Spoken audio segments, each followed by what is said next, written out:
But yeah, this is the fun stuff. When you can get this happening, it's difficult. It's it's simple parts, but in context with everything else, it becomes really difficult. So I'm going to show you these chords first off. The right hand chords, both hands. So this is called a C9. You don't really need to think about that too much, but basically just memorize this. You have C, G, E, B flat, D. So get that in your memory. When you go to F, it's the same shape. F, C, A, E flat, G. And then you're going to go up to G. So you got G, D, B, F, A. Okay? These are called rootless voicings. The reason is this is a G9 rootless voicing. And notice the note that I'm not playing is G. It's called a G chord, but there's no G because G is the root, and this is a rootless voicing. The reason we do that is we spread out the notes of the chord between the hands. So in root position, you don't have to memorize this, just so you know that I'm not totally making this stuff up. You have G major, this is called a G7, this is called a G9. So this is root position, and we're spreading these notes out. I'm taking the G and the D out and putting them down here, okay? If you're curious how these chords come about. So what you want to do with these is you want to play every 2 patterns in the left hand, you play 1 here. So you go 1, 2, and then again 1, 2, 1, 2, and now we're going to switch to F.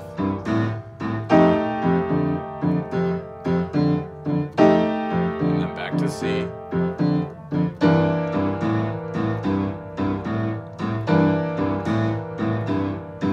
To G, just 1 time, and then to F, just 1 time, and then back to C, 2 times. Okay. So it makes it a little bit easier to count as well, because you're going to do this every 2. Remember, the form is 8 patterns in C, 4 in F, 4 in C, 2 in G, 2 in F, 4 in C. But if you're playing this every other one, then you got 4 in C, 2 in F, 2 in C, 1 in G, 1 in F, 2 in C. Just let that wash over you a couple times. And then, so I want you to be able to play that with the play along, the Dropbox play along. And this is the part, so we spent a lot of time really on the micro analyzing the rhythm. So you can play all these things really slowly. This is a chance to start to try to bridge the gap. You don't have to be sitting there going 1, 2, 3, 4, 5, 6, 1, 2, 3, 4. Like really, I want you to just feel it also. Because eventually you're not going to be counting. The counting is to make your body and your brain aware of what it feels like and what the subdivision really is. So when you go to the play along, you can hear the drums going cha, gung, ka, gung, gung, gung, ka. So just lock in with that, and try not to think about it so much. Once you've learned it, don't think about it.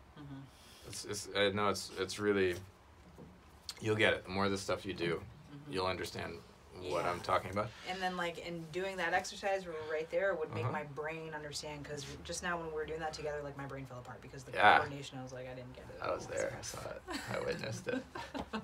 And I encouraged it. Sorry.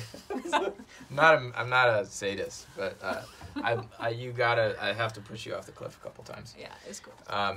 Because that's how you're gonna learn. You look back on what happened and go, well, what went wrong? And you're gonna start to be able to figure that out, and it's a journey you have to go through. Yeah, it's the only way is through. So be able to do that, but also be able to do at least the one melody, but start to try to incorporate the other melodies. It's gonna feel really fast, but just having this melody up to speed with the left hand. And then when you first play it, do it. This melody has two sides. It does the Buddha, and then the second half is okay. Split it up. I want you to just play the first half first, and I'll show you why later. But there's different ways of playing this. But if you start with that, then that gives you time to focus on the transition of your left hand, because most of the transitions are in that space. So I want you to play it like this from the beginning. 2, 3, 4.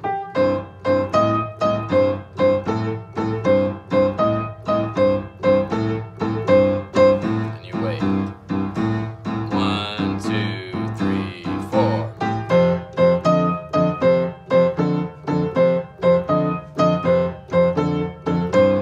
And you wait.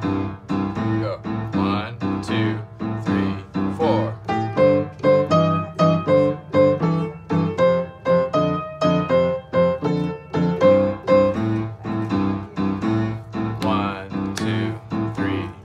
You start over, okay? Be able to do that. Be able to do it with the second half of the melody. So.